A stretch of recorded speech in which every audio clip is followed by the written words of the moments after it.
ও ভাই সাপ, আজকে আলোচনা করব iQOO কোম্পানিকে নিয়ে শুরু থেকে 2023 সাল পর্যন্ত, কারণ এই ভিডিওটি 2023 সালে আপলোড করানো হয়েছে। যদি আপনি পরের বছর দেখে থাকেন তো আপনি কি iQOO ফোন কিনতে চাচ্ছেন?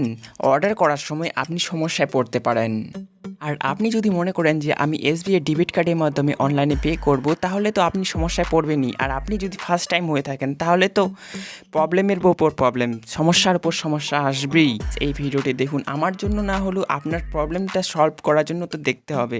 আরও এক্সট্রা অনেক কিছু বলবো আজকের এই ভিডিওতে, তো প্লিজ দেখতে থাকুন। আমি যে সময়টাতে ভিডিও বানাচ্ছি এই সময়টাতে অনেক অফার আসতে চলেছে।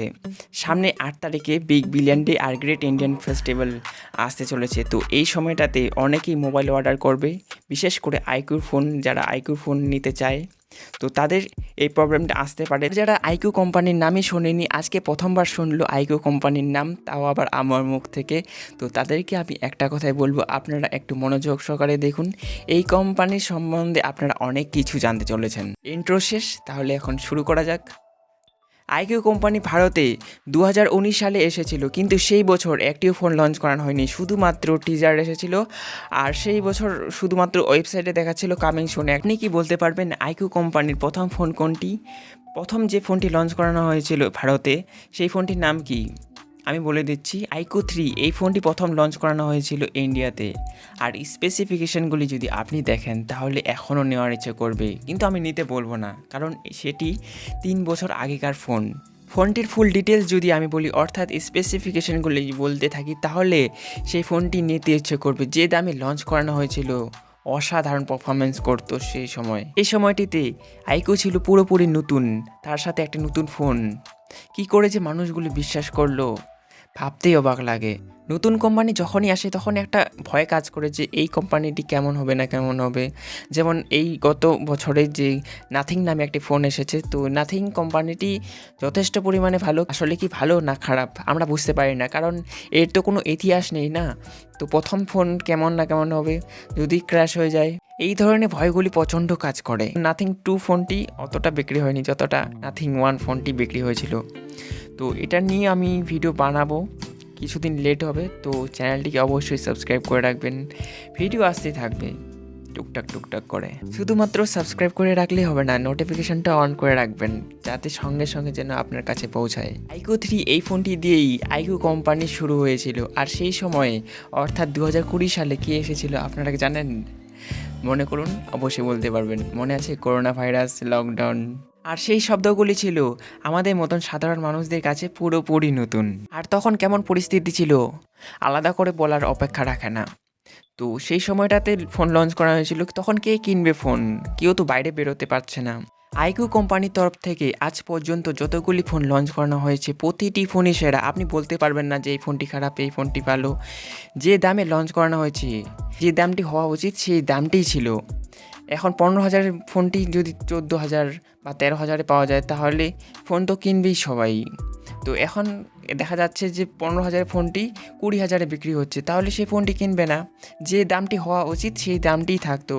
সেই জন্য iQOO কোম্পানির ফোনগুলি বেস্ট ক্যাটাগরিতে রাখতে হয়। iQOO সাধারণত গেমিং ফোন লঞ্চ করে থাকে। গেমিং মানে এই নয় যে ক্যামেরাটা খারাপ, ক্যামেরাটা যথেষ্ট পরিমাণে ভালো। আর ক্যামেরা কেন ভালো হবে না? কারণ ভিভোর সাব ব্র্যান্ড হলো iQOO, আর ভিভোর ক্যামেরা কেমন হয় আপনারা তো জানেনই। আর ভিভোর নাম শোনেনি এমন লোক মনে হয় খুঁজেই পাওয়া যাবে না। iQOOর ফোনগুলিতে কোথাও না কোথাও গিয়ে ভিভোর ছোঁয়া থাকছেই। ভিভোর ফোনগুলিতে যে ক্যামেরা দিয়ে থাকে হুবহু iQOO কোম্পানির ফোনগুলিতে সেই ক্যামেরায় থাকে। তাহলে ক্যামেরা কেন ভালো হবে না? ভিভোর ক্যামেরা ভালো, তাহলে iQOOর ক্যামেরা কেন ভালো হবে না? সেম একই জিনিস থাকে। ফোনগুলি প্রায় একই রকম। বিশ্বাস হচ্ছে না? আমি যতগুলি কথা বললাম একটিও বিশ্বাস হচ্ছে না, তাহলে আমি একটি নতুন ফোনের কথা বলছি। iQOOর তরফ থেকে iQOO Z7 Pro, এটি একটা লেটেস্ট ফোন। এই ফোনটি দেখুন। আর ভিভোর তরফ থেকে একটি ফোন আছে ভিভো T2 Pro। এই দুটি ফোন দেখুন, স্পেসিফিকেশনগুলি প্রায় একই রকম বলাটা ঠিক হবে কি হবে না আমি জানি না, কিন্তু আপনারা ব্যাক প্যানেলটা দেখুন একই রকম, শুধুমাত্র কালারে ডিফারেন্স আছে। এই দুটি ফোনের স্পেসিফিকেশনগুলি আপনি যদি দেখেন তাহলে আপনি দেখতে পাবেন একই রকম, প্রসেসর, ডিসপ্লে, ব্যাটারি সব কিছু। তো একই রকম হলো কি না? কেন একই হবে না? কারণ আগেই তো বললাম ভিভো সাব ব্র্যান্ড iQOO। ভিভোর প্লাস পয়েন্টগুলি iQOOকে দিল, আর iQOOর প্লাস পয়েন্টগুলি ভিভোকে দিল, তো হলো না সমান সমান? এটাই হলো সাব ব্র্যান্ডের সাথে রিলেশনশিপ। এরপরেও যদি আপনার মনে হয় যে কেন সাব ব্র্যান্ড তৈরি করে, তার জন্য কিন্তু আমি আলাদা করে ভিডিও বানিয়ে রেখেছি, ডিসক্রিপশনে আছে লিঙ্ক। আমি আগে কথাগুলো সব কিছু বলে দিই, ভিডিওটা শেষ হোক, তারপর আপনারা দেখবেন। এত তাড়াহুড়োর কোনো দরকার নেই, আছে লিঙ্ক, পালিয়ে যায় না। আমার ব্যক্তিগতভাবে কিছু কথা আছে, সেই কথাগুলি আমি আগে শেয়ার করছি। ফোন কিনলে গেমিং ফোন কেনা উচিত। কেন উচিত? আমি তো গেম খেলি না, প্রশ্ন হতেই পারে। তো কেন কেনা উচিত অবশ্যই আমি এখন ডিটেলসে বলছি। একটি ফোনকে ভালো ফোন হতে গেলে স্টোরেজ, পারফরম্যান্স, ডিসপ্লে, ব্যাটারি ভালো থাকতে হবে। এগুলি না যদি ভালো থাকে তাহলে সেই ফোনটি কখনোই ভালো হতে পারে না।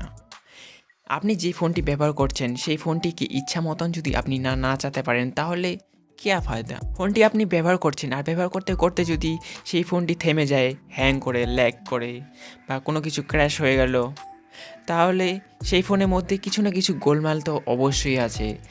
বুঝতে অসুবিধা হচ্ছে, আরও সহজ করে বলছি, ওকে? আপনাকে যদি প্রশ্ন করা হয় আপনি দিনে কতবার হোয়াটসঅ্যাপ, ফেসবুক, ইনস্টাগ্রাম, ইউটিউব খোলেন, আপনার প্রশ্নের উত্তর হবে অনেকবার, বা ঠিক নেই।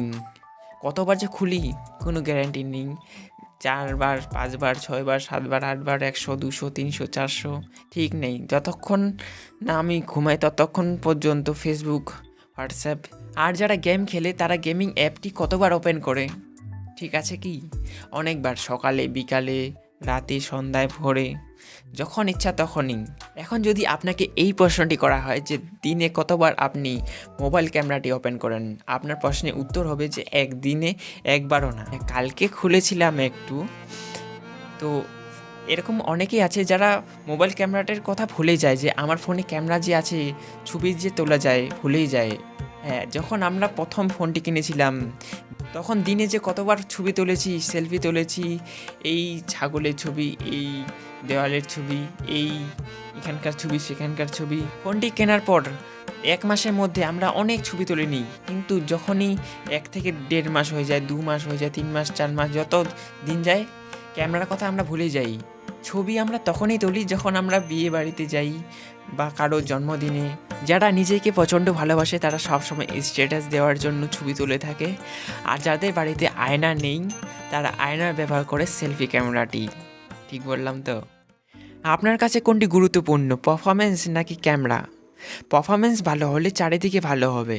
iQOO ফোন পারফরমেন্সের সাথে ক্যামেরাটাও কিন্তু যথেষ্ট ভালো, যে দামে লঞ্চ করানো হয়। আপনারা একটু রিভিউগুলো দেখবেন, অবশ্যই জানতে পারবেন। বেশিরভাগ মোবাইল দোকানগুলিতে iQOO ফোন পাওয়া যায় না, তার জন্য আমাদেরকে কিনতে হয় অনলাইনে। আর অনলাইনে আমরা কার্ডের মাধ্যমে পে করি, আর যখনই আমরা কার্ডের মাধ্যমে পে করি তখনই সমস্যা হয়। কি সমস্যা হয় এখনই আপনাকে বলে দিচ্ছি। আমাদের কার্ডগুলি হয় রুপে কার্ড। রুপে কার্ড দিয়ে 10,000-এর উপরে ট্রানজ্যাকশন করা যায় না, তার জন্য আমাদের বিশাল সমস্যা পড়তে হয়। যখন আমরা সেই কার্ড দিয়ে জোর জবরদস্তি পে করে দিই তখন সেই অর্ডারটি প্রসেসিংয়ে হয়ে থাকে, আর কিছু ঘন্টা পর সেই অর্ডারটি ক্যান্সেলও হয়ে যায়। এক্সট্রা ব্যাংক ডিসকাউন্ট পেতে হলে আপনাকে মাস্টার কার্ড বা ভিসা কার্ড বা গ্লোবাল যে কার্ডগুলি পাওয়া যায় সেগুলি কার্ড দিয়ে আপনাকে পে করতে হবে। সেটা ডেবিট কার্ড হতে পারে বা ক্রেডিট কার্ড হতে পারে। এই কার্ডগুলি ব্যবহার করলে আপনি ব্যাংক ডিসকাউন্ট পেয়ে যাবেন, তার সাথে আপনার ট্রানজ্যাকশনটাও খুব সুন্দরভাবে কমপ্লিট হয়ে যাবে। দেখা গেল এই কার্ডগুলির মধ্যে একটি কার্ডও আপনার কাছে নেই, তো আপনি কি করবেন? আপনি ইউপিআইয়ের মাধ্যমেই পে করবেন। হ্যাঁ, টাকাটা একটু বেশি লাগবে, এটাই বলার ছিল। অনেকেই জানে, অনেকেই আবার জানে না। তো যারা জানে না তাদের উদ্দেশ্যেই আর কি এই কথাটা আমি বললাম, যে রুপে কার্ড দিয়ে পে করবেন না। রুপে কার্ড 10,000 টাকা পর্যন্ত আপনার পে করতে পারবেন, তার উপরে কিন্তু পে করতে পারবেন না। তো আপনার কাছে যদি ইউপিআই থাকে তাহলে আপনার ইউপিআইয়ের মাধ্যমে পে করে দিন, তাহলে নিশ্চিন্ত। তো কেমন লাগলো আজকের এই ভিডিওটি অবশ্যই নিচে কমেন্ট করে জানান, আর ভিডিওটি যদি ভালো লেগে থাকে তো অবশ্যই একটি লাইক করুন। যারা নতুন অবশ্যই চ্যানেলটিকে সাবস্ক্রাইব করবেন এই ধরনের ভিডিও পেতে হলে। আমরা এখানে মোবাইল রিলেটেড ভিডিও দিয়ে থাকি। ভালো থাকবেন, সুস্থ থাকবেন। আজকের মতন টাটা।